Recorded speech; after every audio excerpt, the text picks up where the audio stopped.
इनको नीचे आने दो, तुम्हारे ऊपर पहुंचने के पहले ही मैं इनको ऊपर भेज दूंगा। सब परस्पर विरोधी हैं। सर्प चूहे की दुश्मनी तो सर्प और मयूर की दुश्मनी। और देखिए माता जी का वाहन क्या है? माता जी का वाहन है सिंह। पार्वती मैया, दुर्गा मैया, इनका वाहन क्या है? सिंह। और भोलेनाथ का वाहन क्या है? बैल। शेर अगर बैल को देख ले तो छोड़ेगा? सब विरोधी बैठे हैं, पर भजन का प्रताप ऐसा होता है कि अगर व्यक्ति भजन में निष्ठ है तो विरोधी व्यक्ति भी उसके सामने आकर के लज्जित हो जाते हैं, विरोध को त्याग देते हैं। अगर भजन में, हम भजन करने में अगर हमारे भीतर सामर्थ्य है, हम भजन करते हैं, तो हम भले ही कितने विरोधी व्यक्ति हों, पर जब हमारे सामने आएंगे तो सीधे ही बन के आएंगे। ये भजन का प्रताप होता है। तो शिवजी का के भजन का प्रताप है कि शिवजी की सभा में बैठे सब विरोधी हैं, पर बैर त्याग के बैठे हैं। देवता भी उपासना करते हैं, दैत्य भी करते हैं शिवजी की। आज सब देवताओं ने आके भगवान की स्तुति करी, भगवान प्रसन्न हो गए। ब्रह्मा जी ने कहा भोलेनाथ इन सब देवताओं को देखिए क्या दशा हो गई है इनकी, जरा आप इन पर कृपा कर दीजिए। अब सारे देवता लाइन लगा करके खड़े थे और सबसे आगे खड़े थे भृगु महाराज। ब्रह्मा जी ने कहा भृगु महाराज जो मांगना हो मांग लीजिए, भोलेनाथ प्रसन्न है। अब भृगु महाराज की तो आदत थी, जब बोलते थे तो दाढ़ी में हाथ सहला के बोलते थे। और भृगु महाराज ने जैसे ही बोलना प्रारंभ किया, हाथ चला गया दाढ़ी पे और दाढ़ी पहले ही गायब थी। सो इतना संकोच हुआ कि आंखों से प्रेमाश्रु बहने लगा और कुछ बोल नहीं पाए। ब्रह्मा जी ने कहा भोलेनाथ दशा तो देखिए बेचारे की क्या हो गई, आप ही कृपा कर दीजिए। तो भोलेनाथ ने कृपा करके दक्ष को बकरे की जैसी दाढ़ी प्रदान कर दी। भगवान शिव ने कहा अब ये फ्रेंच कट से ही काम चलाएं, पूरी दाढ़ी मिलने वाली नहीं है, क्योंकि कर्म ही ऐसा किया है। अच्छा भृगु महाराज भी सोच रहे हैं जो ही राम सोई राम, बोलने बतलाने के लिए तो हो गया कम से कम। भृगु महाराज लाइन से हटे, उनके पीछे पूखा देवता। पूखा देवता ने कहा सरकार वीरभद्र ने एक मुक्का मार के मेरी बत्ती से गिरा दिया। भोले बाबा ने कहा तो सत्तू घोल घोल के पियो, दांतों की जरूरत ही नहीं पड़ेगी। क्या जरूरत थी चढ़ाने की किसी को? उनके पीछे भग देवता आए, सरकार हमारी तो दोनों आंखें ही निकाल ली वीरभद्र ने। भगवान शिव ने कहा जाओ तुम मित्र की दृष्टि से देख पाओगे, मैं तुमको आशीर्वाद देता हूं। सबको शिव जी ने संतुष्ट किया। ब्रह्मा जी ने कहा भोलेनाथ हम सब देवताओं ने मिलकर ये फैसला लिया है कि यज्ञ में जो भी बचा हुआ भाग होगा वो आपका माना जाएगा, इसलिए आप चलिए और चल करके उस यज्ञ को पूर्ण कीजिए। भगवान इतने दयालु हैं कि इतना सब होने के बावजूद भी भगवान यज्ञ पूर्ण कराने चले आए। और आकर के भगवान ने ब्रह्मा जी से कहा बाबा यजमान को बुलाओ। ब्रह्मा जी ने कहा सरकार सब जानते हुए भी क्यों अनजान बन रहे हैं? यजमान का धड़ ये पड़ा है और सिर हवन कुंड में स्वाहा हो चुका है। भगवान ने कहा अच्छा ये बात। तो भगवान ने बकरे का सिर मंगवाया और बकरे का सिर जैसे ही दक्ष के उस शरीर में आरोपित किया, दक्ष जीवित हो गए और भगवान की बड़ी प्यारी स्तुति गाने लगे। अब विडंबना यह है कि दक्ष तो स्तुति गा रहे हैं पर शिव जी को हंसी आ रही है। क्यों? बोले इसलिए कि सिर जो है वो बकरे का मिल गया है तो आवाज भी बकरे की जैसी निकल रही है। और भोले बाबा को बड़ा आनंद आ रहा है कि देखो देखो ससुर जी की तो पूरी भाषा ही बदल गई। आज भी जो शिव जी के भक्त हैं वो गंगा स्नान करने के बाद बम बम बम बम बम बम इस प्रकार उच्चारण करते हैं। तो बम बम बम बम करने से शिव जी को उनके ससुर जी की याद आ जाती है और शिव जी शीघ्र ही प्रसन्न हो जाते हैं। महाराज देवताओं ने मिलकर के सब ने, उसी समय भगवान नारायण प्रकट हुए और नारायण ने कहा देखो देवताओं मुझ में, ब्रह्मा जी में और शिव जी में कभी भी भेद मत करना, हम एक हैं।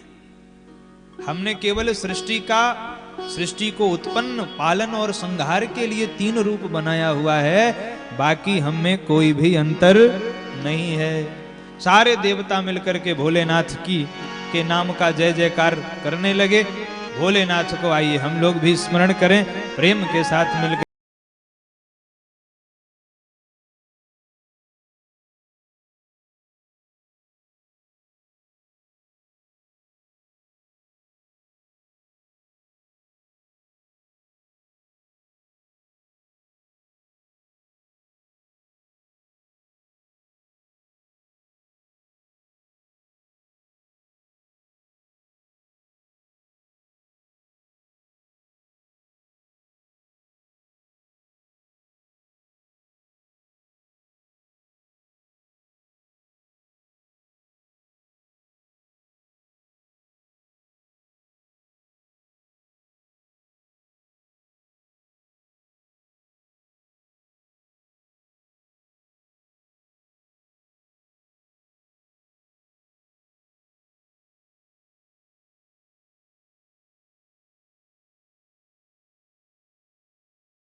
जय हो।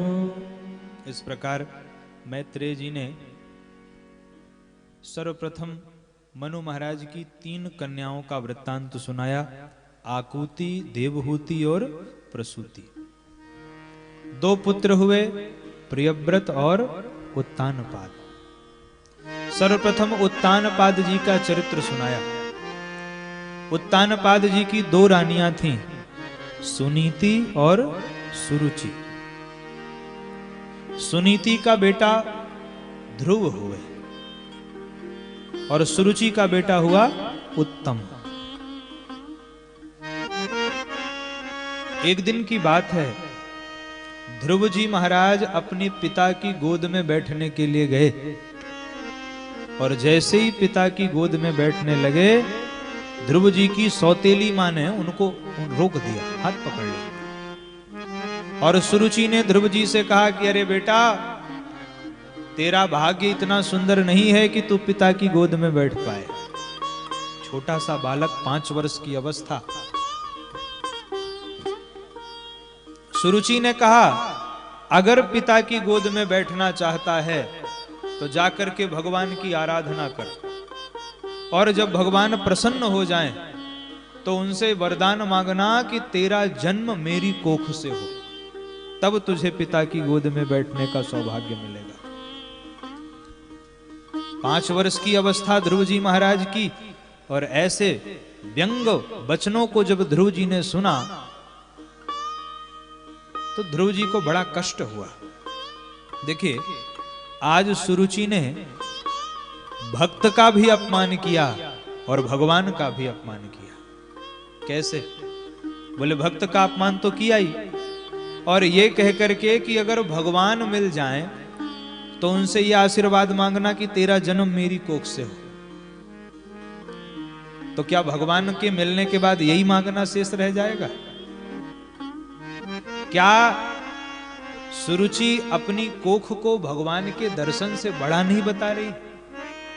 आज सुरुचि ने भक्त का भी अपमान किया और भगवान का भी। ध्रुव जी महाराज, जैसे सुखदेव जी कहते हैं, जैसे किसी सर्प को कोई लाठी मार दे तो सर्प फुसकारने लगता है, ऐसे ही 5 वर्ष के बालक ध्रुव लंबी लंबी सांसें लेते हुए अपनी मां सुनीति के पास गए, और सुनीति के पास जाकर के ध्रुव जी महाराज ने पूरी बात बताई। पर धन्य है सुनीति जी का चरित्र। सुनीति जी कहती हैं कि बेटा, तेरी मां ने तुझे ठीक कहा है, अगर तू पिता की गोद में बैठना चाहता है तो जा और जाकर के परम पिता की आराधना कर।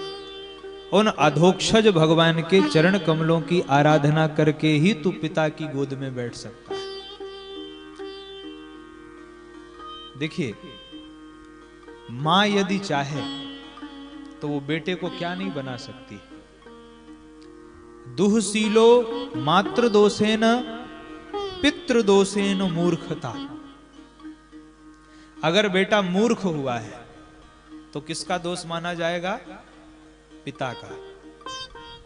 और बेटा दुहशील हो गया, बेटे का चरित्र यदि सुंदर नहीं हुआ तो उसमें पिता का नहीं, उसमें मां का दोष होता है। दुहशीलो मातृ दोषेन पितृ दोषेन मूर्खता। और कार्पण्यम वंश दोषेन। अगर डरपोक पैदा हुआ है तो वो वंश का प्रभाव है। आत्मदोषात दरिद्रति। और अगर कोई दरिद्र हो गया है तो इसमें न माता का दोष है, न पिता का, न तो वंश का, वो उसका स्वयं का दोष है। तो मां यदि चाहे तो बेटे को क्या नहीं बना सकती। सुनीति ने कहा, बेटा अगर तू वास्तव में पिता की गोद में बैठना चाहता है तो परम पिता की आराधना कर। ध्रुव जी ने पूछा, मां वो परम पिता मिलेंगे कहां? सुनीति ने कहा, जाओ जंगल में जाकर के भगवान का ध्यान करो, वहीं ठाकुर जी मिलेंगे।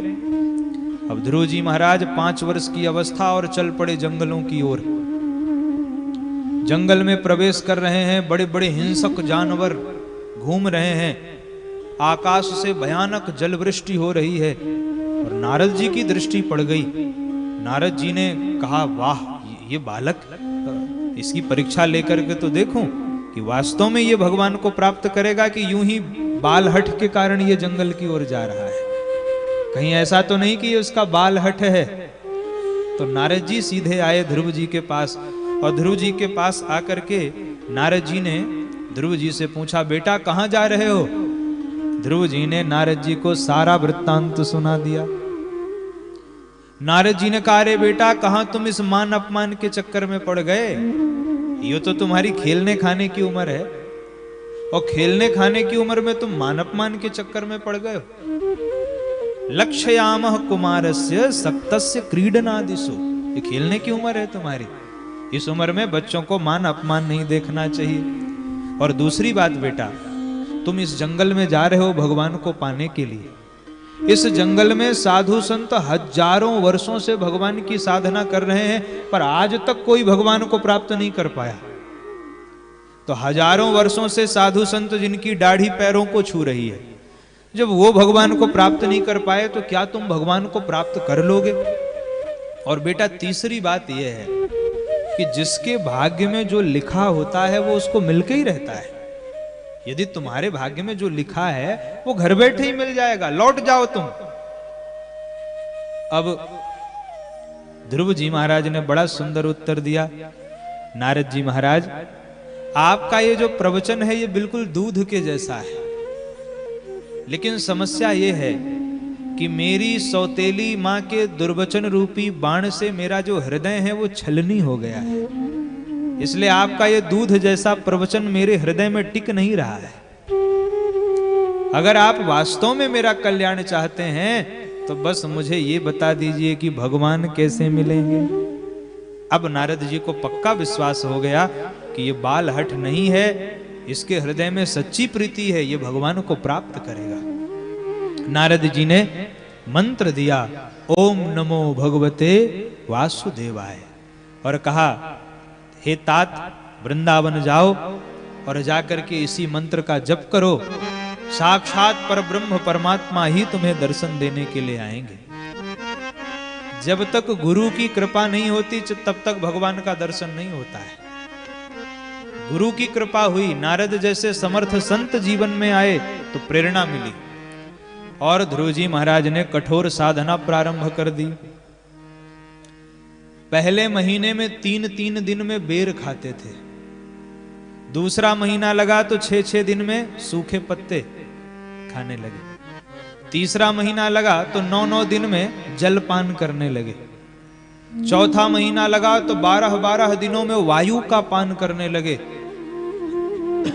और 5वां महीना लगा तो ध्रुव जी ने ऐसा प्राणायाम चढ़ाया कि श्वासों को रोक करके ध्रुव जी महाराज भगवान का ध्यान करने लगे, निर्विकल्पक समाधि की स्थिति में पहुंच गए।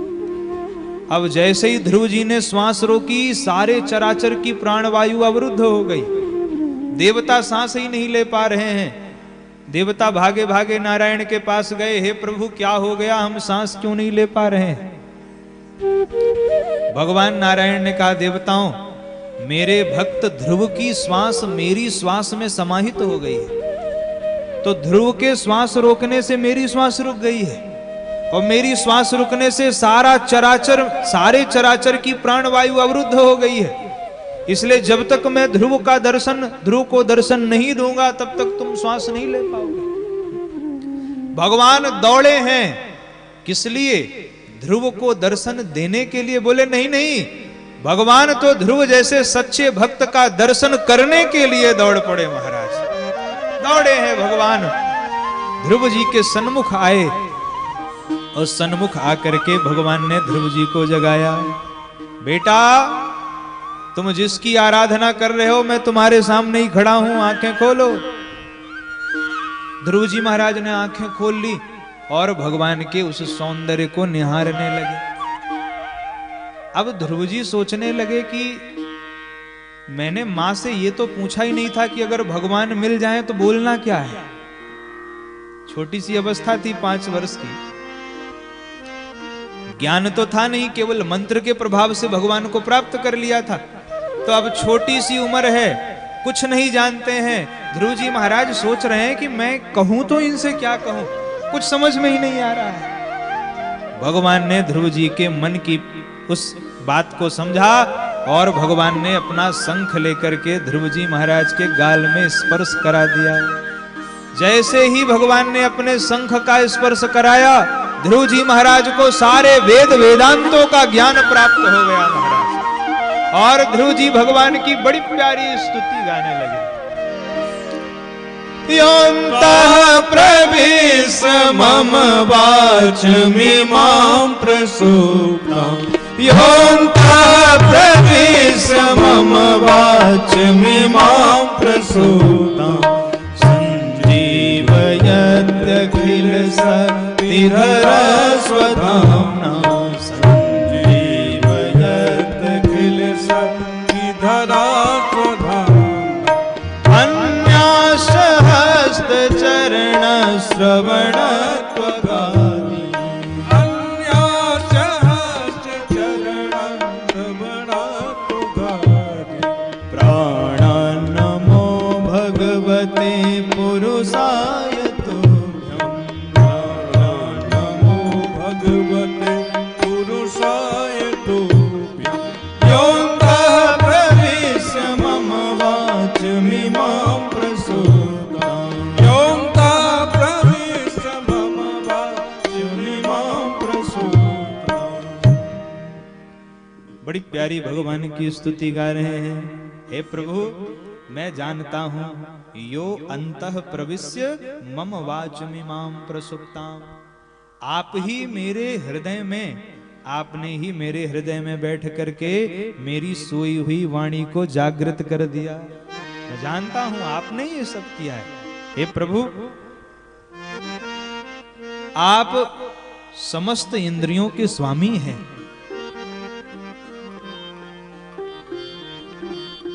आप ही इस संसार को पैदा करते हैं और फिर जब महाप्रलय होता है तो आप ही कल्प के अंत में इस पूरी सृष्टि को अपने पेट में समाहित कर लेते हैं। मैं जानता हूं आप वही परब्रह्म परमात्मा हैं। हे प्रभु, आपको प्राप्त कर लेने के बाद जो आपसे कुछ मांगते हैं, जो आपसे भोग विलास की चीजें मांगते हैं, मैं समझता हूं सरकार वो ठगे जाते हैं। बड़ी कृपा करी आपने, जो आपने मेरी उस सोई हुई वाणी को जागृत किया, मुझे दर्शन दिया। भगवान को बड़ा आनंद आया। भगवान ने कहा ध्रुव जी से, ध्रुव जी वरदान मांगो।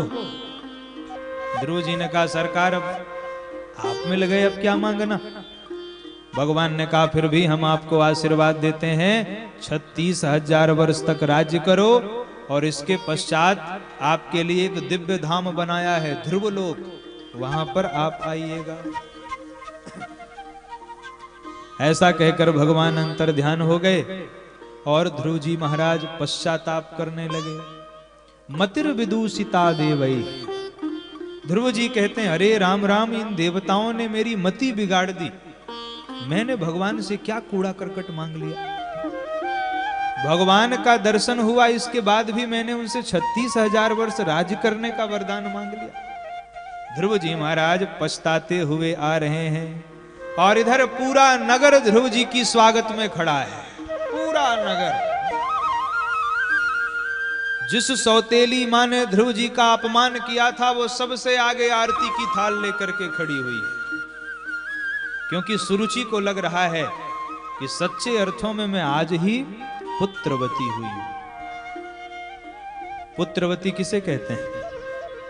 सच्चे अर्थों में पुत्रवती उसे कहते हैं जिसका बेटा भगवान का भक्त हो जाए। पुत्रवती जुबती जग सोई, रघुपति भगत जासु सुत। यस्य प्रसन्नो भगवान गुणैर मैत्र्यादिभिर्हरिः तस्मै नमन्ति भूतानि निम्नमापैव स्वयं। जिस पर भगवान कृपा कर दें उस पर संसार भी कृपा कर देता है। जेहि पर कृपा राम कै होई, तेहि पर कृपा करहि सब कोई। यही पर कृपा राम के होई, यही पर कृपा करे सब कोई। जहीं पर कृपा राम के होई, तहीं पर कृपा करें सब कोई। यही पर कृपा राम की होई, यहीं पर कृपा करें सब कोई।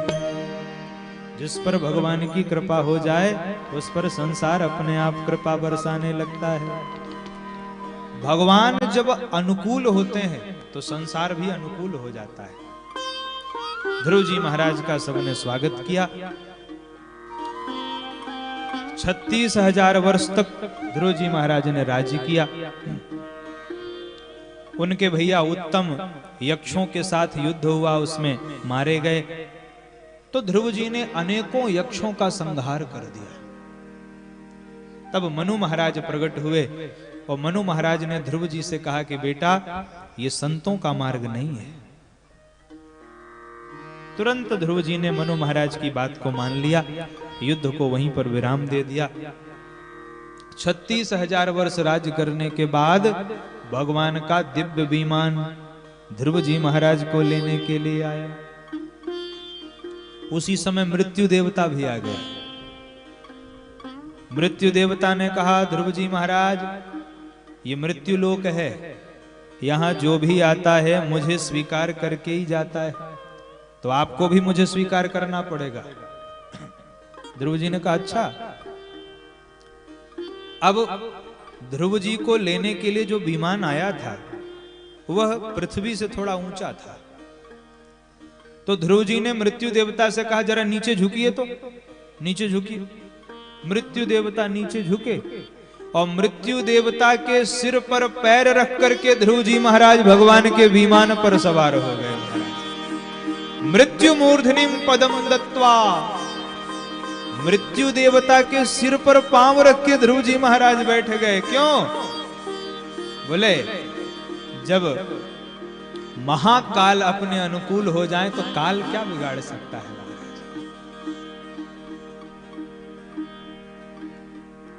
भगवान के भक्त मृत्यु से भी नहीं डरते। मृत्यु के सिर पे पैर रखा, विमान पे बैठ गए, विमान चल पड़ा। और जैसे ही विमान चला वैसे ही ध्रुव जी महाराज को याद आया, अरे राम राम, जिस माँ के कारण आज मैं भगवान के धाम को जा रहा हूं, मैं अपनी उसी माँ को भूल आया। चिंतित हो गए ध्रुव जी। अब ध्रुव जी चिंतित हुए तो पार्षद बोले, महाराज आप चिंतित दिख रहे हैं, क्या बात है? ध्रुव जी ने कहा, भैया मैं सोच रहा हूं, मैं जिस माँ के कारण आज मुझे ये गति मिल रही है, मैं उस माँ को पीछे छोड़ आया।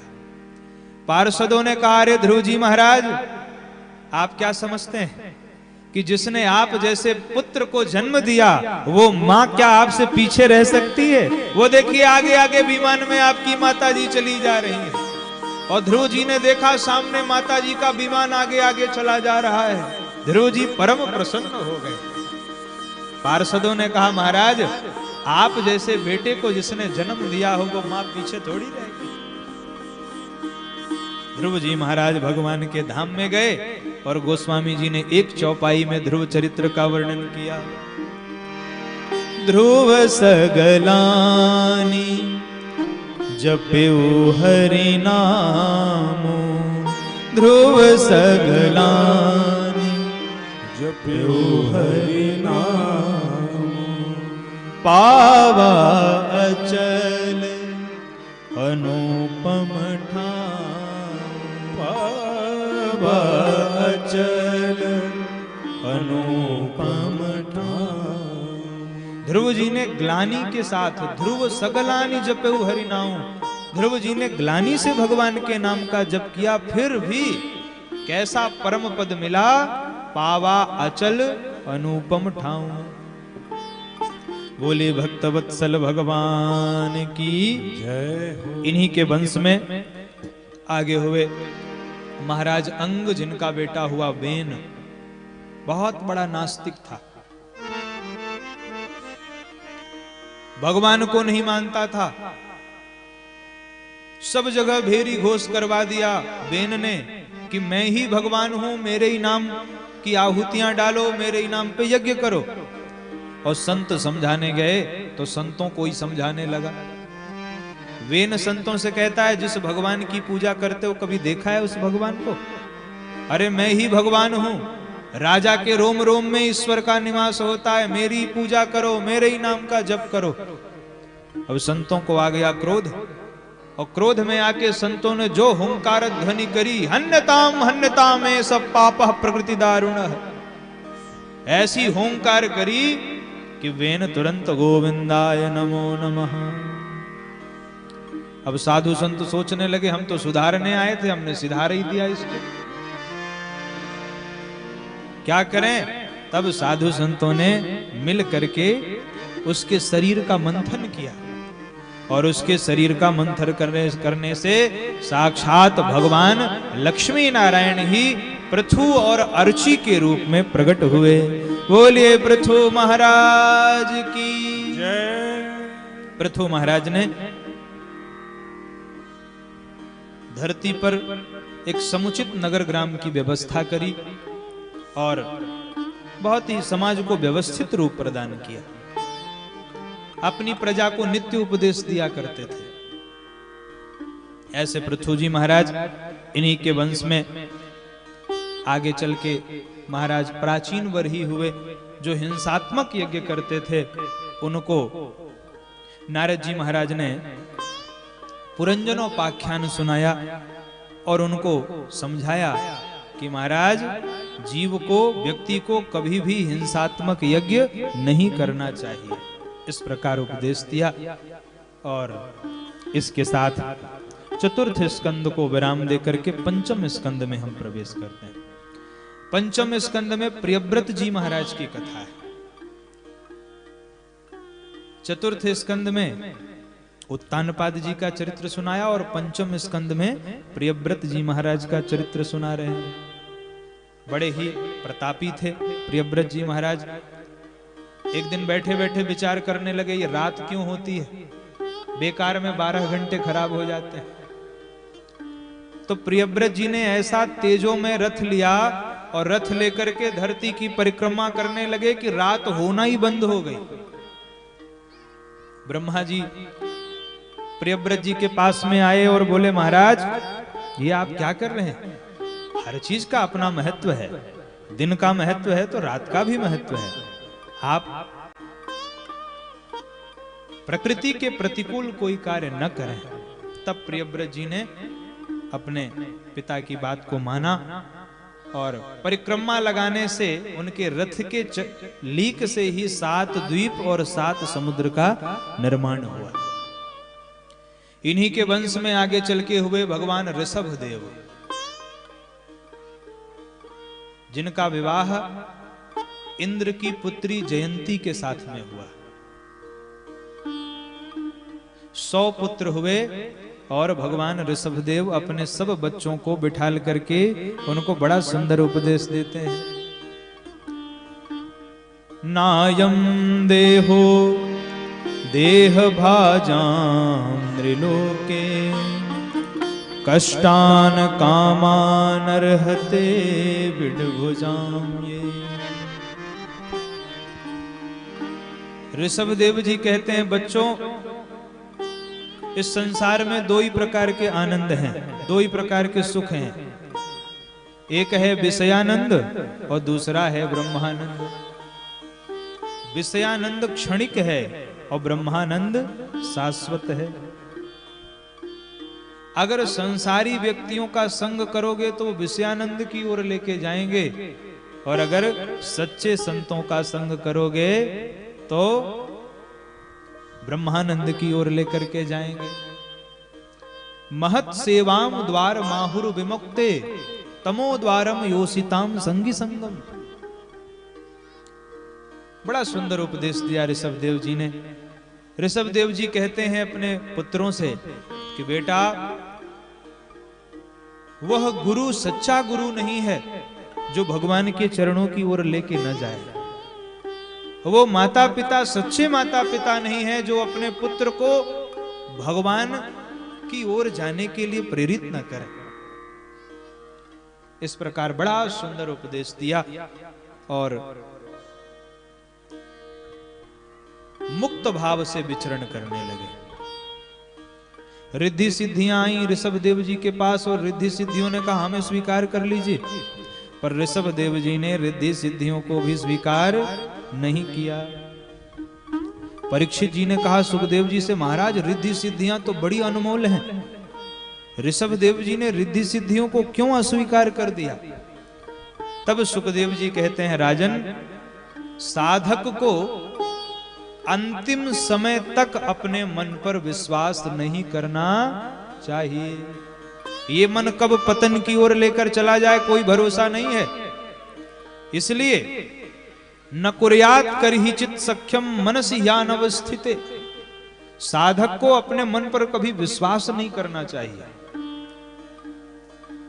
मन को अपने अनुकूल बनाए, मन के अनुकूल न बने। इसलिए देखिए गोस्वामी तुलसीदास जी को देखिए, मन को अपने डांटते रहते हैं, फटकारते रहते हैं। पाई न केहि गति पतित पावन, राम भज सुन सठ मना। अरे मूर्ख मन,